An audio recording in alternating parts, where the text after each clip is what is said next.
Good evening, everybody, and welcome to Backwoods Investigations. I am your host, Blimp, the team leader for the Southern Illinois Monster Hunters team and team leader for Cryptid Crime Scene Investigators. Tonight, on tonight's show, titled Big Muddy Mystery, Mr. Bryan Jeffries is on the line tonight, and he's here to talk about his experiences he's had with Bigfoot, his theories, and a whole lot more. So, without further ado, Mr. Bryan, welcome to the show.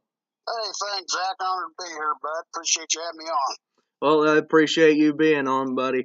It's been ever since I met you and you started talking a whole lot about some of the stuff that you found in your lifetime. I said I've got to have this guy on my show so he can tell his stories. So I'm glad you took me up on my offer to come on the show. So thank you very much. No, you're welcome. I'm glad to be here. All right, So, so let's get right down to business. Before we start talking, let our viewers know a little bit of who you are, what you do. okay. My name is Bryan Jeffries. I live outside of Ava, Illinois. I do barbecue competitions. Um, I actually cater little barbecue. Got a little business. Um, I'm a member of the American Legion Riders Post 480 out of Stillville, Illinois. I was a past vice president. And my wife was a secretary, and we both stepped down. We moved out here, and this country life kind of, takes your time a little bit. Other than that, man, there ain't too much to know about me. I just had some weird stuff happen in my life. So, Well, I that's guess what we'll you're. get into that tonight. Well, that's what you're here for. Um, so let's get right down to it. Before we get into your encounters, tell us about what got you interested in the topic of Bigfoot. Well, that kind of goes back to my first, I say, encounter. I was about 13 to 14 years old, and I gotta tell you this story because uh, we grew up poor like a lot of us did back in the day, and I come home I told my mom, I said, hey, my neighbor's selling his motorcycle for $300. I knew we didn't have no $300, but a couple days later I come home from school and they're set that motorcycle in my yard, you know. So I'm thinking I'm all king shit, so to speak. And so back in those days, now you're talking back in like '83. There was trails behind the town I grew up in, and now there's houses and stuff back there. But there was times I would go riding back there, man. And there was two specific areas, and I wouldn't get this feeling all the time. Matter of fact, it didn't happen that much, but it happened enough to get your attention. I'd be riding past this little wooded area, and dude, you just get this feeling that you're being watched. And I would stop my motorcycle. Granted, I did not turn it off. I ain't that stupid. But I would stop my motorcycle, and I would stare in there, and I didn't see nothing. And I'm sitting there to myself in my head. I'm thinking, man, dude, what are you scared of? There's nothing there, And then usually whenever that happened, but the feeling was like, you need to get out of here, and you need to get out of here now. I usually listened. I took the bike to the hard road, and I hightail it home, and I'd wait a couple days, go back after. You could ride all day long, pretty as you please, would not have that feeling. And there, like I said, there was two spots. One before the hard road, one after the hard road. There was more trails across the road there. And so like I said, I was about 13 or 14 whenever that happened. Well, some kids I rode with, one of them one day come up to me. Now, granted, I never told anybody, not my mom, not my friends, nobody about these feelings, because I didn't want them making fun of me, which I figured they would. And so my buddy Russell, call him Russ, he's like, he comes up to me and says, man, him and I can't remember who he was riding with that day. he says, we come up, and now they was across the hard road, up in that other area where I told you I'd get them feelings. they was riding up in there, and he said they topped this hill, and 3 beans were there. And I can't remember if Russ told me it was 2 big ones and 1 little one, or 1 big one and 2 little ones. But he said they like held hands or something like that, and just walked up over the hill, gone, never seen them again. You know, nothing else happened. That was it. Whenever he told me that, you know, that's when I finally confided into him. I was like, hey, look, you know, I had this happen here. I never seen anything. It's just a weird feeling, you know, because I don't get that now where I live out the sticks now. So fast forward, probably that's what got me into the subject. That's what really got my attention, and that's back when the Big Muddy Monster that was still in the news, you know, down around Murfreesboro. So fast forward 25 years, and it was always in the back of my mind, that story Russ told me, and it was always in the back of my mind, you know, well, was he just pulling my leg, you know? Well, I had moved back from Texas, and we threw a little barbecue out at Wren Lake Beach area, and I invited Russ and his girlfriend to come down there, and they did show up, and there was another couple, and us guys were sitting around drinking a beer, barbecuing, having a good time. And somehow the subject of Bigfoot got brought up, and I'll be switched. Russ didn't hang his head. He said, man, I seen something one time. He told me that exact same story again. So I know the guy seen something. There's no doubt in my mind he seen something. So that kind of gave me a little bit of validation that I wasn't just, you know, nuts or, you know, just scared of, you know, a little patch of woods or something. Let's see. So from there, man, I'll tell you what, I lived in East Texas, and I was so busy working out there, I wish I would have had time to go out to the Sam Houston out there, because they say that's hot, you know. Mm-hmm. But let's see. That would take, I think back in 2013, I decided to, well, wait, let me tell you this. In 2009, I got hurt at work pretty bad. I had an I-beam fall on me, it broke my back, my neck, and some ribs. I mean, it really screwed me up. And now I'm on disability now for it. And you might notice I stutter a little bit, and that's from the nerve damage I have. But so I got a lot of time now. So finally, you know, I was feeling good enough to go out. I went out in 2013 down to Pier Marquette. Pier Marquette in Grafton, and I think it was on a Sunday. Me and Dawn, that's my wife. We took 2 recorders out there, and I just wanted to see what I'd catch. That's the way I like to research a new area. Stick recorders out there, leave them out there a few days, go back, listen to the whole thing, see if you catch anything. Well, I went back on that Thursday, and the place I put these recorders at, when Dawn and I put them out, there was a gate across the road, but the gate was open. So we drove back in there probably half mile, three-quarter of a mile, and walked off in the woods and set the recorders. Well, when I went back by myself to get them, that gate was closed. So I can't walk like real far. So that I knew that was going to be a struggle for me. But as far as Grafton was, I wasn't leaving there without my recorder. So I started walking down a hard road, and I had just turned off to get into the woods, and I had to go about 100 yards or so into the woods to get my recorders. And I was probably maybe 20 yards on that off of the hard road, about 20 yards, and this freaking rock dude just comes flying at me out of nowhere. And I heard it hit like behind me, and then it hit me in the leg. And I stopped, and I turned around. I didn't see nothing.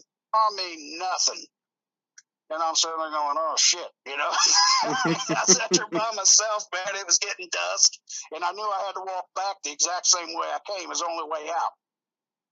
So I did fetch my recorders, and I didn't have anything else happen. But, man, I'm going to tell you, that was a long walk back.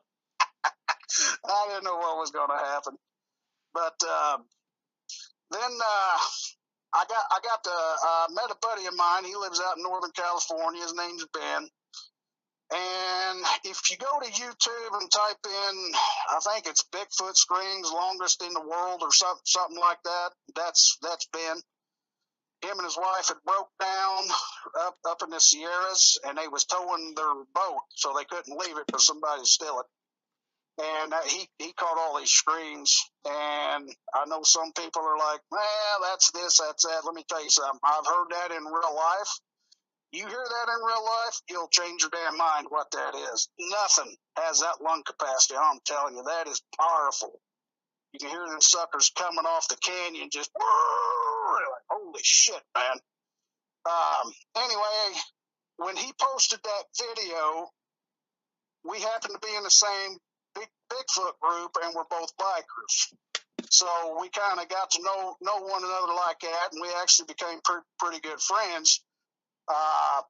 In 2014, for Valentine's Day, Dawn bought me a plane ticket to go out and spend a week with Ben and his wife out in Northern California. My first night there, and I'm going to get into some weird stuff. My first night there, he picks me up at the Oakland airport. We go chill at his house for a minute, you know, a little bit, couple hours. He says, hey, do you want to run up this spot behind my house? I said, sure, man. So he has had a sighting up in the Sierras, and he's just really big into it then.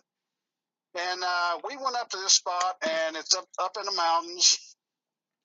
And he showed me, like, he found this great big clump of blonde hair, and he actually gave me some.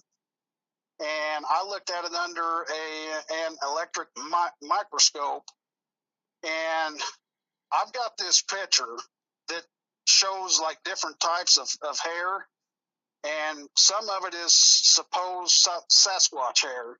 And the hair that he gave me matched a chimpanzee and Sasquatch Washington, I think. It was like both of them. It was really, really odd, which I still have that hair. But so he gave me that, and you could see trails where something had been coming in, something they had to have hands because it took a limb off of a tree, wrapped it around this barbed wire fence, popped the fence, and then peeled it back, and then stuffed it under this thorny pine bush. I mean, there's no way I'd stick my hand in. There ain't no way, dude. And breaks. There's all kind of tree breaks up in there, and I'm sure I'm missing some stuff. I was really blown away. I was like, holy crap, So we turn around and we're heading back down the mountain, and he takes me to this other spot, and he showed me this rock that Native Americans used to use. It has a bowl in it. I guess they would ground mace or whatever it was. They ground back in the day. And I thought that was cool. Well, then we walked out to a bluff. And from this bluff, you can see 4 different mountain ranges. Beautiful. I mean, beautiful. And nothing below you but forest and woods. And, we're up there just acting a fool. And he's like, well, do your call. And I try and mimic a call off of the Sierra sounds. And I'll be truthful with you, I've never got skunked using that call in Northern California ever.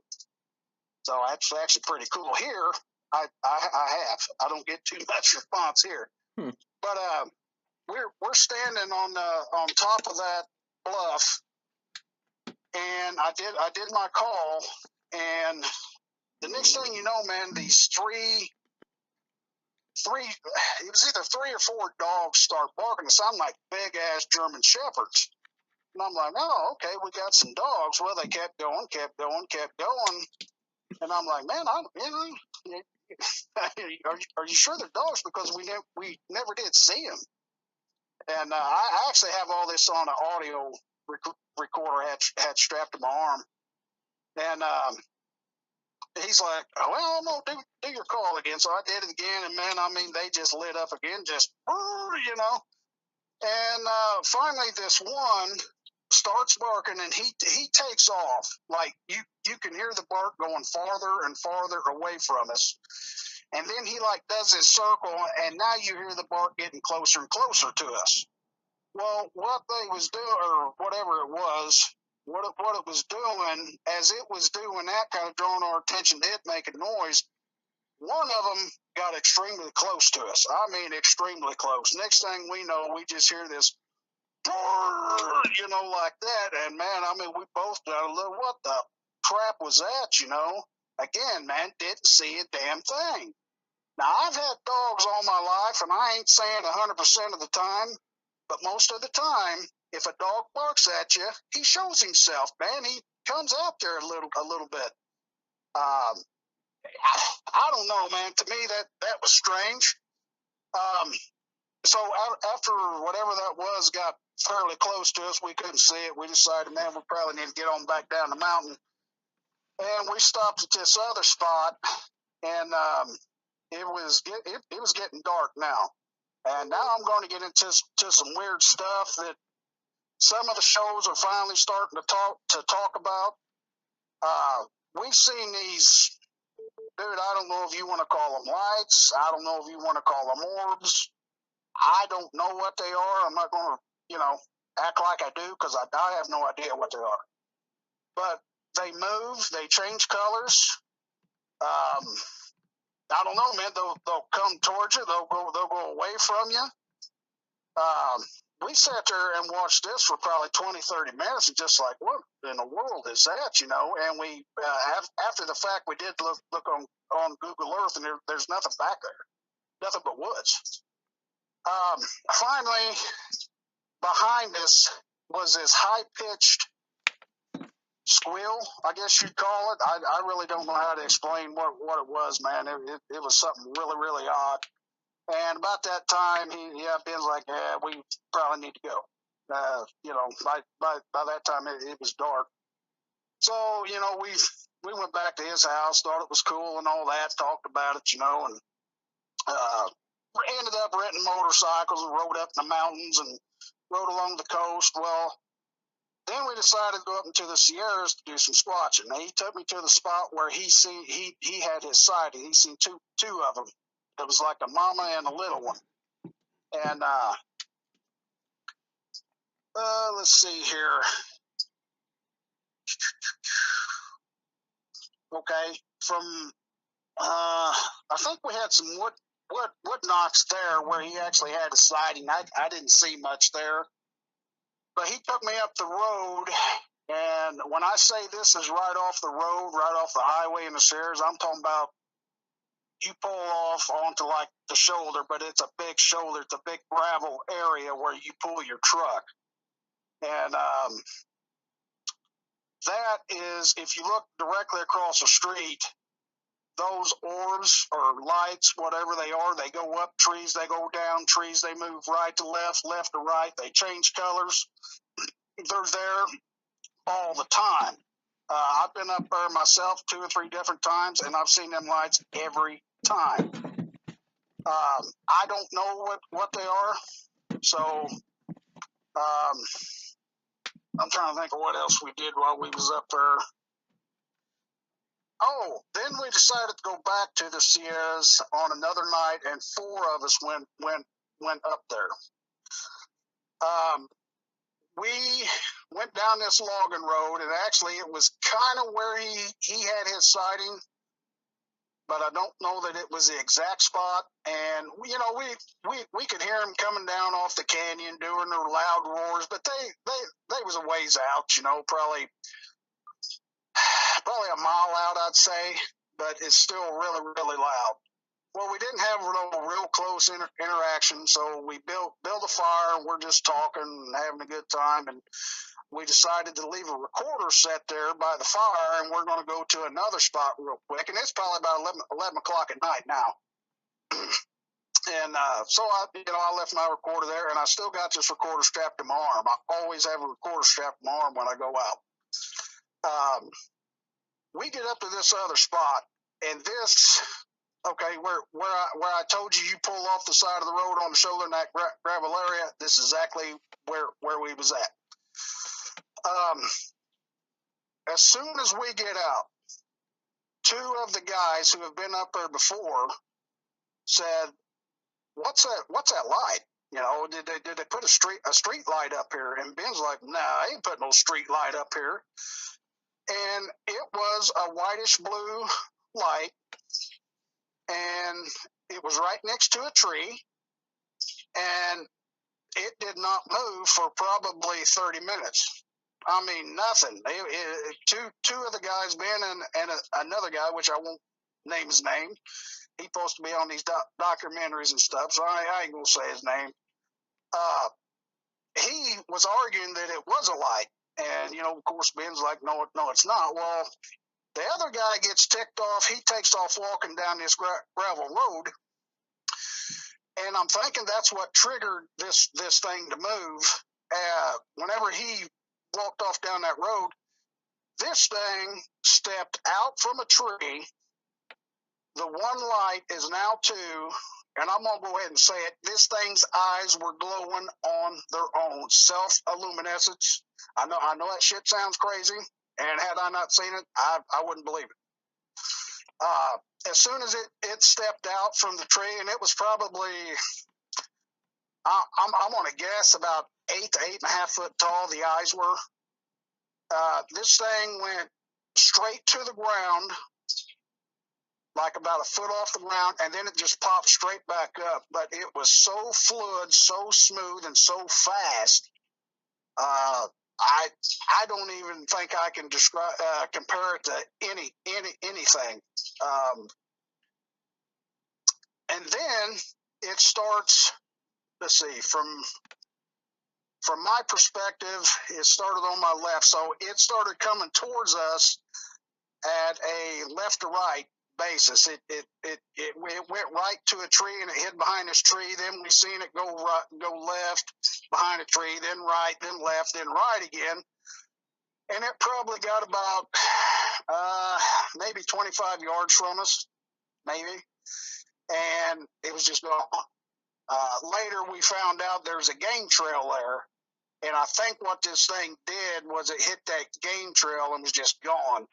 I'm thinking it had just crossed the road whenever we pulled up, and probably wasn't expecting us to stop. And then once we stopped, it was probably like, well, shit, what the hell am I going to do now? So, as far as that trip there, man, I hope I ain't leaving nothing out. I think that's pretty much the excitement that happened that trip. That was something I know I'll never forget. I came home from that trip. Of course, I'm telling Dawn, and I'm like, man, she's going to think I'm nuts, I mean, if somebody come up and told me that, I said, yeah, this dude's got a screw loose, Mm-hmm. And so I'm telling Dawn about it. Of course, she's a good wife. Oh, no, shit, I believe you. And I'm like, all right, whatever. And yeah, And in 2015, her and I decided to drive out to Northern California and spend a week with Ben and his wife. And one thing we did is I wanted Dawn to see those lights across the street that change color, go up, trees down, trees move left to right, right to left. I said, you've got to see that so you don't think I'm nuts, Well, sure shit. We took her up there, and there they are. I mean, she's just scratching her head like, what in the world, We didn't have too much other happen other than we did go to another spot, and I did a couple wood knocks, and I did get a response. But other than that, we didn't have much happen until we went to a spot that I've never been to, and man, when I say it's pitch black, I'm talking about it is pitch black. I actually backed into this place, and it's right off the highway, man. And there's two yellow gates there, so you can't go too far. So I backed up there, and we heard brush popping behind us. Now I'm one of them guys. I don't think everything's Bigfoot, because I mean that could have been a deer, that could have been a bear. California's got a lot of bear. I'm just like, yeah, okay, so there's something back there. That don't mean it's a cryptid. I mean, shit. So we get out, and we're kind of horsing around, just making jokes and all that. Well, Dawn wouldn't get out of the car. It was dark. She was scared. Well, she finally decided to get out, and we had a four-door SUV, and she was behind me in the back. And she opened up her door, and she got out, and I was actually in front of the car. And as soon as she got out, man, this rock come right over her shoulder, hit her window, and fell down to the ground. And dude, I looked at her. I said, well, you may want to censor that. I said, what the fuck was that, man? And and she's like, I mean, her eyes big as silver dollars. She goes, I mean, she just bails back into the car. Well, but I'm still standing out there. Ben's out there. He doesn't know what's going on. And I said, Dawn just got a damn rock thrown at her. Well, he thought, screw this. He gets in the car, so now I'm out there by myself. Well, hey, look, I'm brave, but I ain't stupid. So I got in the car, and I turned the car on, and then I shut the car off, and they're all like, what are you doing? Let's go. And I said, no, hell, I said, it didn't do that. So the rock at us. Hang on. And again, I got all this on audio too. And so the more we sat there, you could just hear the brush popping behind us. Didn't have it, no more rocks were thrown, nothing like that.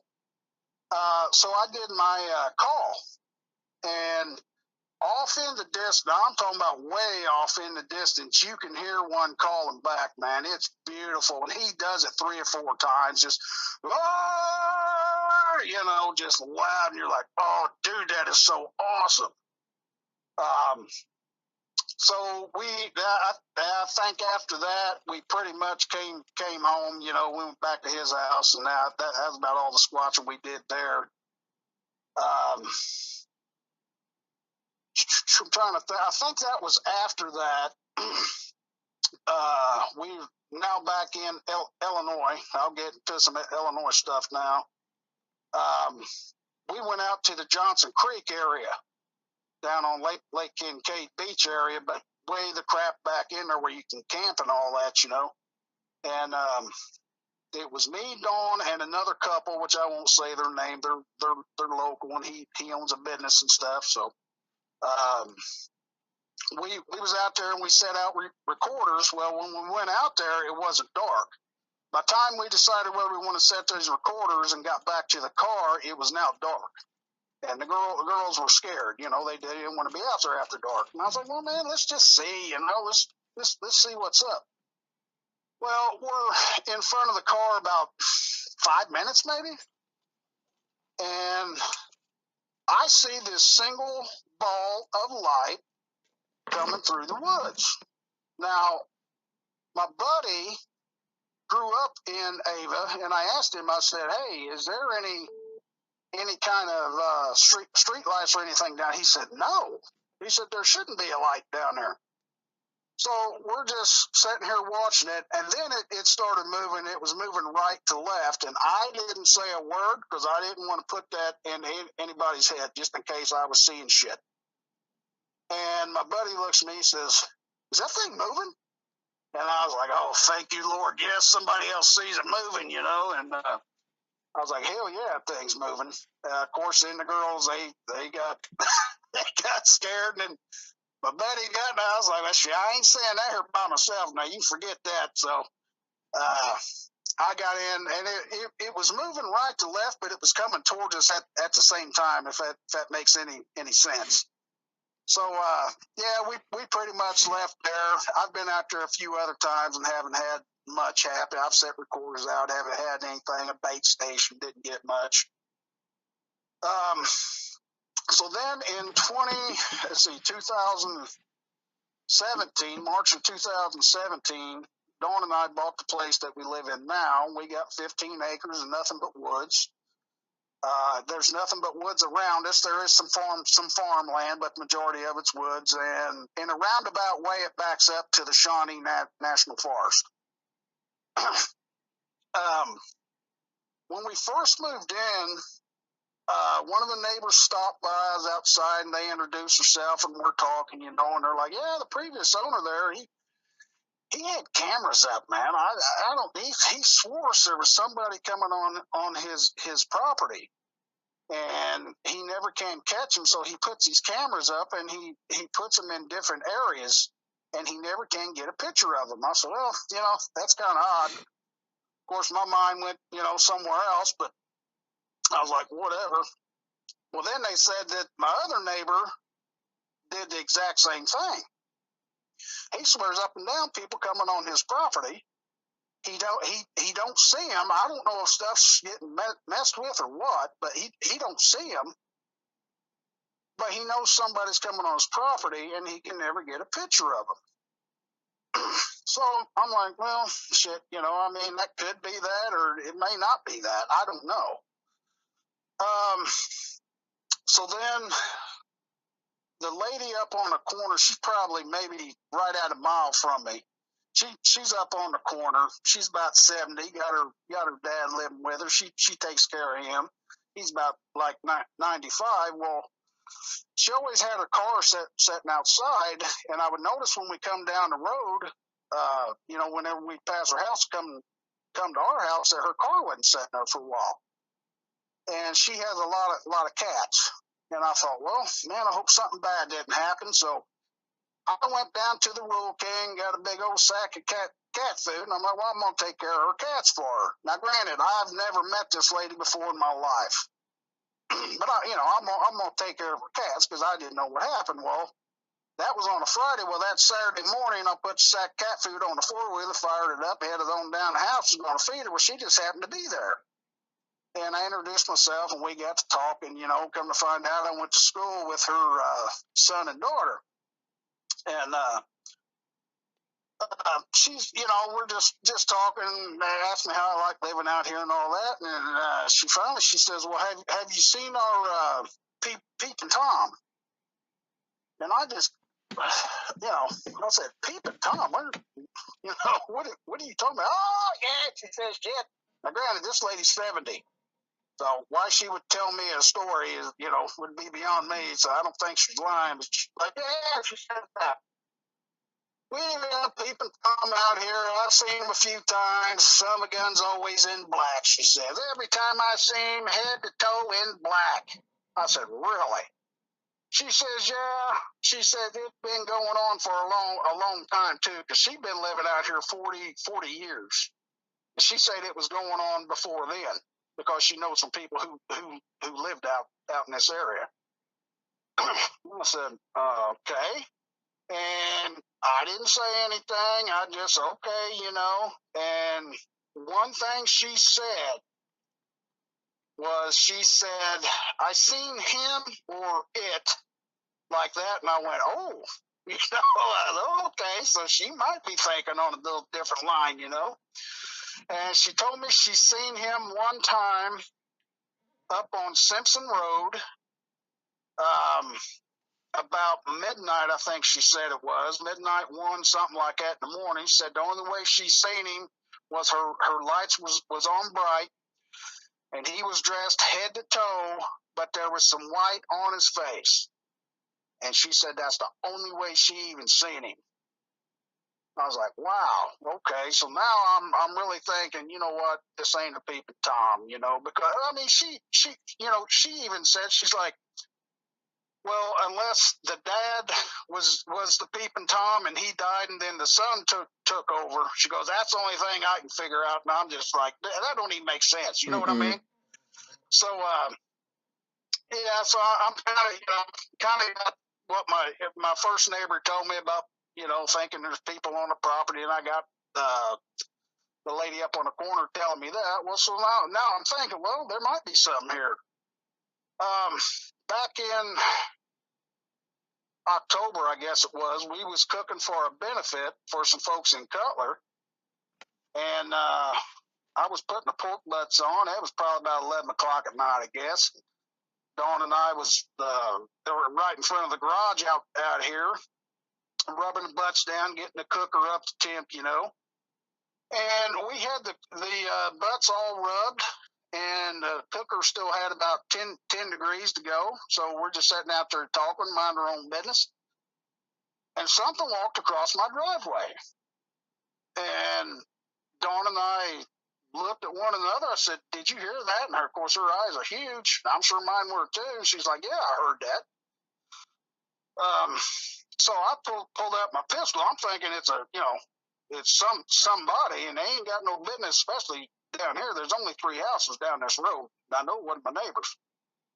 And so I pulled out my pistol, and I'm kind of looking. I couldn't see anything. It was black. I got my concession trailer in the way. I can't see past that. Got Dawn's car in my truck in the back. I mean, I really couldn't see past maybe half of the concession trailer about to go, because it was so dark. I do have a light out here, but it doesn't go out near that far. So we just stopped talking, and we listened for a little bit. I didn't see nothing. So I just said, well, maybe it's a deer. However, I'm going to tell you that was not a deer. I've been deer hunting for a while.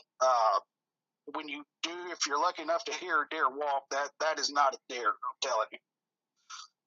This had more of a two steps to, like, pop, and it was across my gravel driveway. So we go back to talking, and it might have been a minute and a half since we heard the steps. It was either a rock or a nut got thrown at us. I mean, you can hear it coming through the trees because it hit some leaves and limbs or something. You can hear it going, and then it hits by us. And I'm like, what the crap, man? And so I'm kind of looking off in the woods, and dude, the woods are, you might have, from my garage to the woods, you might have 30 feet. I don't think you got 30 feet, but I'll be generous and say 30 feet. So I'm trying to look in there, and it's, it was still pretty thick back then, and I didn't see anything. We didn't hear no sounds or anything like that. The only thing we did hear was, I'd say probably 20, 30 seconds after whatever it was got thrown at us, we heard something kind of scamper off through the woods. And that was that. We put the butts on, went in the house, called it a night. Then I'm not sure how much time had passed when this next thing happened. Dawn, in the middle of the night, she had something happen that was odd, and I can't remember what it was, but whatever it was woke her up. And she's telling me about it. Well, did you hear this? And I said, well, no, I didn't hear that. She goes, well, I guess you didn't hear something banging on the house either. No, I said, dude, what now? And she's like, yeah, something hit the house hard. And I said, well, did the dogs bark? She said, no. I said, are you sure you wasn't dreaming? I mean, look, I just try and, I just don't think everything is Bigfoot related. And she's like, well, no, the dogs didn't bark. I said, well, I think maybe you was dreaming. Well, so we just let it go. And dude, there's been many a time, Dawn drives about two hours, so she gets off at 4. by the time she gets home, it's 6, and we're on that daylight savings time, and it's dark by the time she gets home. Well, several times she's got out of the car and said, man, I think I heard a whoop or something, man. I'm like, yeah, it's probably an owl, you know. And she thought she heard knocks and shit like that. And I'm just really just blowing it off. And I feel bad that I do that. But I do that with myself too, though, is the thing. So a little bit of time passed, and I'm sorry, I can't remember because it's months, you know, in between how long stuff's happened. We've been there just a little over a year now, so all this stuff has happened in a year. We got some fox cubs that live in my woodshed behind my garden here, and the dogs like to mess with the fox cubs, and I want them to leave them alone because I like them, you know.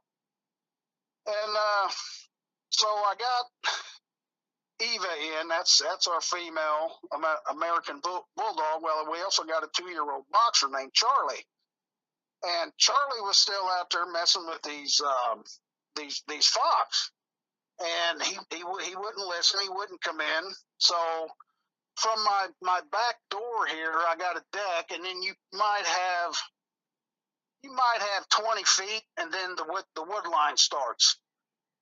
So, and it goes downhill to a creek, and then, you know, there's another hill. It goes back up, and it goes on back there. So whenever I say, I just, you know, I'll pull up my pistol, my fire two shots. There's no way I'm going to hit anybody because there's nothing back there but woods. Unless somebody's trespassing on my property, then that's their own tough shit. Yeah, that's just the way I see it. So Charlie wouldn't leave those fox alone. So he wouldn't listen. So I pulled out my pistol and I fired 2 shots off into the woods. And I said, "Now get in here." And sure enough, he turned around and he came right back in the house. Well, we go back to watching TV, and about 10 minutes later, I mean, this bang on the house, dude, was unreal. It would come, bam! I thought, what the fuck was that? And Dawn said, that is exactly what I heard that night I was telling you about. I said, really? I said, well, maybe a limb fell on the roof or something. I said, I'm pretty sure that's what it was, you know. To tell you what it sounded like this is what it sounded like to me. It sounded like somebody was in the back bedroom and fell on their ass hard. Mm-hmm. I mean, hard. Just a blam. But you know, I come outside. I didn't see no limbs or anything. I said, well, I'll check better tomorrow when I can see something. So the next day I come out there, dude, there ain't a limb down, not a limb anywhere. So now I'm scratching my head. I thought, well, you know, what the crap's going on here? I don't know. You know, I still can't say 100% sure that's what it is, but I'm kind of running out of what, you know, with other ideas of what it can be. Other than a Bigfoot, maybe, I don't know if he's pissed off or fired 2 shots or what, you know. But something damn sure hit my house. And I've talked to my neighbor, my first neighbor down here. They work seconds. I asked them if they've experienced anything. Of course, he acted like I was nuts. He's like, no, you know, he says, but we ain't home all that much. I said, well, that's true, you know. He tried to tell me, well, maybe your house is haunted. And I'm like, no, my house ain't haunted. I ain't experienced nothing like that. Now I lost my train of thought, Zach. I'm trying to think. Oh, I know what it was. So after that, we really didn't have, you know, a whole lot go on. And I was out here burning trash. And this is, you know, whenever I say not everything's Bigfoot and I blow stuff off and I know better than to do that, but this is a prime example why you really shouldn't do that. I'm burning this trash, and the dogs are out here with me, and I could have swore I heard a whoop. Now, I've only heard that a time or two. That's not something I hear a lot, so I just kind of listened, you know, see if I could hear it again. Well, I heard this dog start barking, and I thought, oh hell, that's just dog bark, and I mistook it for a whoop, you know. So I'm back to burning trash, and maybe a minute later, I could have swore I heard this gibberish mumbling crap. And I'm like, what? You know, and I'm looking around, and I can't see nothing. And to myself, I thought, bullshit. You know, that's, you know, that ain't what I'm hearing. And something told me, just in case, dude, pull out your phone and open up that voice recorder, just in case. And I thought, no, this is all running in my head, of course. And I'm like, nah, I ain't doing that. Well, I wish I would have, because I put the dogs in the house because Charlie was being a butthole. So they're both in the house. And, dude, I've never gotten growled at, like this. This, dude, it was just sounded like it was in surround sound. Mm-hmm. It was really loud. I don't have a very deep voice, but I'll try and give you the gist of what it did. It went like that. Whoa, you know, I mean, just really freaked me out, man. And that lasted probably maybe a 5-second little run, just a, you know, like that. Maybe not 5, about 3 seconds probably. And man, I looked around and I'm thinking, you know, is there a damn mountain lion up here or what? Again, I pulled my pistol out, and I'm fixing to get attacked here, you know, by a big cat or something. Well, I didn't see nothing. I mean, nothing. And I stood out here maybe a minute or two, and thank God my burning was done. I promptly put the lid on my barrel and packed my ass in the house. You know, and I mean, if I could have eyes on something, it's not that bad. But when you have stuff like that happen and you can't see it, that's when you start to feel vulnerable. You know, like, yeah, I mean, this ain't cool. Whatever it is can see me, but I can't see it, and I'm at a huge disadvantage.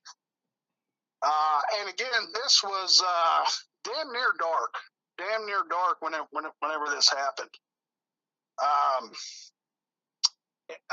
Let's see what else. Oh, the last day of deer season, of gun season, the second season this year, last year, however you want to look at it, 2017, Sunday morning, I got on my 4-wheeler, and I don't hunt all that far from my house, but you know, like I said, I have a hard time walking sometimes, so I just take 4-wheeler down there.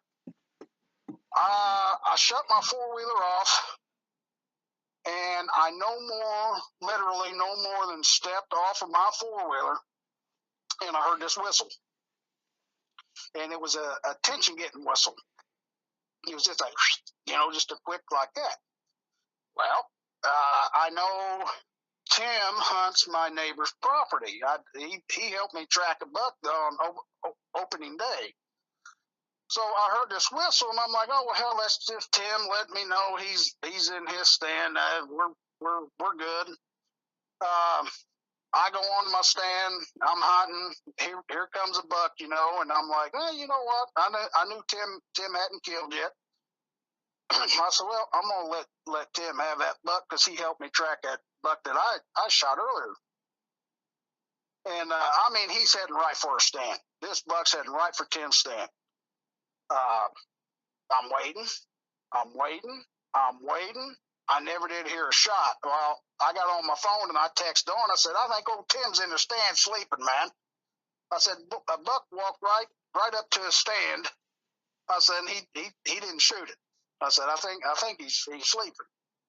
Well, I hunted that night, the evening hunt, and didn't get anything, didn't have anything happen or anything like that there. Well, I seen Tim coming out from hunting, so I got on my 4-wheeler and I went down to his car over at the neighbor's house. I said, hey, how come you didn't shoot that buck this morning, man?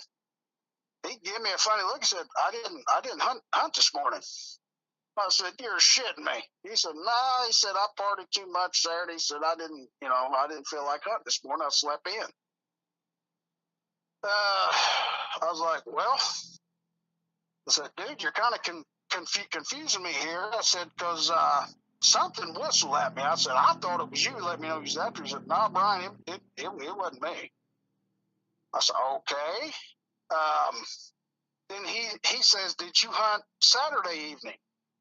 And I said, no, I had two people give me deer, one in Galatia and one in Hare, and I said I had to go pick those deer up. And by the time I hung them and all that good stuff, it had no sense of me hunting Saturday. He said, well, it sounded like something or someone was at your stand blowing a buck grunt call for like 10 minutes straight. Now, first of all, hunters know that's not how you do that. That's not how you call in deer. You know, you don't use that for 10 minutes straight. And I mean, he told me, he said, man, it was to the point where it was starting to piss me off because you're scaring the deer off. He said, but I didn't think that you were hunting. I said, no, dude. I said that wasn't me. So I mean, that right there to me is just odd, dude. That is just odd, you know. And then to have that whistle and all that. If I go out into my woods, I see a lot of breaks. I see what I wouldn't call them big structures, anything like that, but I see where, like, you know, some timber's been laid up against trees and stuff. But the reason I can't really count any of that, Zach, is because 2 weeks before we bought this place, we had that tornado come through here, and it barely missed this house. I mean, it was so, well, it did tear some houses down up the road, but I know what you're talking about. I come through there the week about a couple days after that happened, and it was wreck. Right, yeah. So, that tornado was so bad that we actually had to call the people we bought the house from and ask them, is there still a house standing for us to buy? I mean, that's how close it came to, you know. So whenever I see stuff out in my woods, man, I can't in good conscience say, oh man, I think I got something here. I almost have to say that's from that tornado. Now, if I start to see some new stuff, yeah, you know, I can absolutely say, yeah, we ain't had no big storms come through. So I think I'm sure I'm leaving some stuff out, but I think that's the majority of stuff and you know, all that.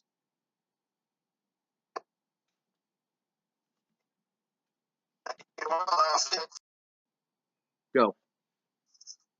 Yeah, I mean, you know, all that stuff that's happened, and I'm sure I've left a few things out, but all that stuff that's happened has happened in the last 15 months of when we bought this place. We have apple trees, we have pear trees, and we do have a shit ton of deer here. So I can't say 100% for sure that the deer ain't coming up eating all those apples. But I don't know how the deer are picking the apples that's still up in the tree. But yet you'll see them there that night. The next day they're gone. They could fall during the night and the deer got them, I guess. Same thing with the pears, you know. And these are like right off our deck. I mean, this is in the yard. My yard isn't all that big, really. It's mostly woods, but these trees here are actually in the yard. It could be animals getting them. I actually have no idea. So I set that record. Well, I'll tell you what. One thing I know I forgot was I had opened up my sliding back door for something. I can't remember if it was to let the dogs in or what. And with my own ears, I heard this screaming or howling. I don't know what you want to call it. And I looked at Dawn and said, "Man, did you hear that?" She says, "No." Well, we listened to it and we heard it again. So I went in and I got my auto recorder and I set it out on the deck, which I wish I would have set it somewhere else because I got my area radar hum. It picked that up. Kind of, it's not as good as it could be, but whatever this is, and I think I sent that to you. That's, I think you hear this thing screaming like five times, and there's like knocks in between the screams. Yeah, I've heard that one. Yes. Yeah. Yeah. So Yeah, that one. I mean, some people say, you told me you probably have to listen to it a second time. I heard it right off the bat. I got you. Yeah. Yeah. And the thing with that is, that the very last howl or scream, whatever it is like an octave higher than what the others are. And to me, I don't know why, but to me that's just odd. The others are pretty much the same, and then this one's higher. Mm-hmm. And that same night, that actually was on the night of, I think it was the night of March 1st of 2018 when I caught that. Later on in the night, that was only like at about 9 o'clock at night, but of course it was darker as shit then too. Mm-hmm. Later on in the middle of the night, there's another scream, and then the coyotes kick in, and you can definitely tell that scream is what started the coyotes. That wasn't a coyote doing it, and then the rest kicked in. This sounded just like those other screams I caught. Mm-hmm. And a lot of people say that coyotes run with the Bigfoot or Bigfoot run with the coyotes. That may be true. We don't hear coyotes out here all that often, and to me, that's very strange for where we live. There's plenty of food out here. There's deer, turkey, raccoon, rabbits, armadillos, possum. I mean, you name it, fox. You name it. There's plenty of food out here. But why we don't really hear the coyotes out here too much is beyond me. Kind of weird, actually. I'm going to do what? I said, boy, oh boy. Yeah, I'm kind of, I'm going to start. Man, how do I want to say that? I didn't really put too much stock into that, coyotes and Bigfoot. But now that I don't hear the coyotes that often, I'm going to start to, when I do hear them, I'm going to be extra sharp to see if there's any kind of activity that follows. And if it does, then I'll have a pretty good idea when they're back in this area. The Bigfoot, That's a very good idea. Especially in my area, I look for a pattern in the wildlife. First the owls start, and then the coyotes start, and then that's when the action starts. So be paying attention to that. Gotcha. Yeah. Well, buddy, it's getting time for us to split. Okay. Did I use it up? You used it up, but I mean, I'd love if you got more to share. If you'll let me. I was sitting here the whole show debating on it. I'd like to come up there in the next 2 weeks whenever I'm off on the weekends and do a little bit of squatching out there at your place.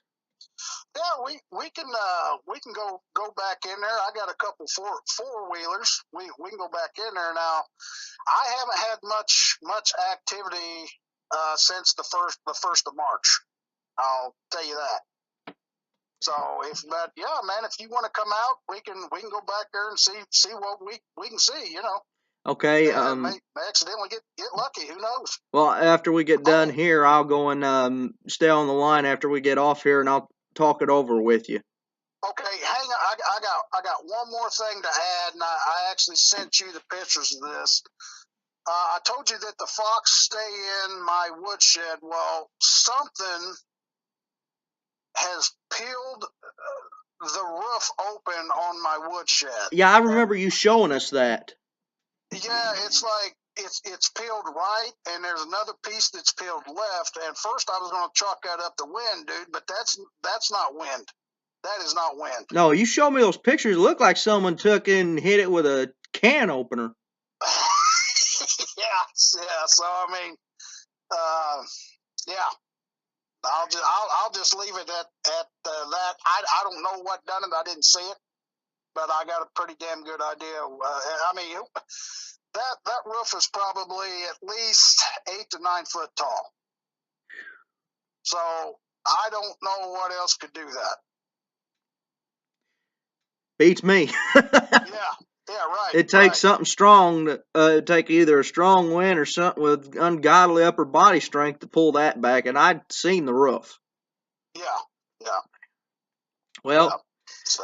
Well, partner, I do thank you for coming on the show. I've had a great time. I appreciate you having me, man. I appreciate you having me. I wish you the best of luck with your shows. Thank you very much. If I have anything else come up, well, you'll be the first to know. I appreciate it. Yeah, me and Bryan have met once already, and it was only for about 15 minutes, but I'll tell you, he's one heck of a guy, man.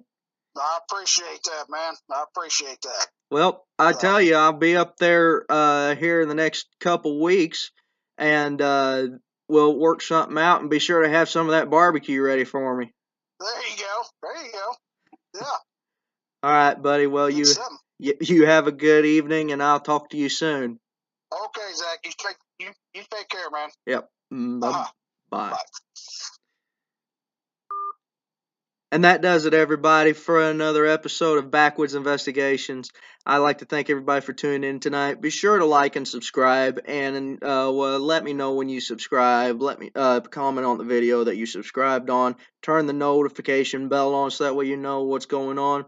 Be sure to tune in. I've already got an investigation, as you've already seen, getting ready to start up with Bryan Jeffries in Ava, Illinois. So until then, everybody, I'll see you next time on Backwoods Investigations. Keep a wary eye out, keep your ears to the wind, and your nose on the ground. Stay squatchy, everybody, and God bless. I'll see you soon.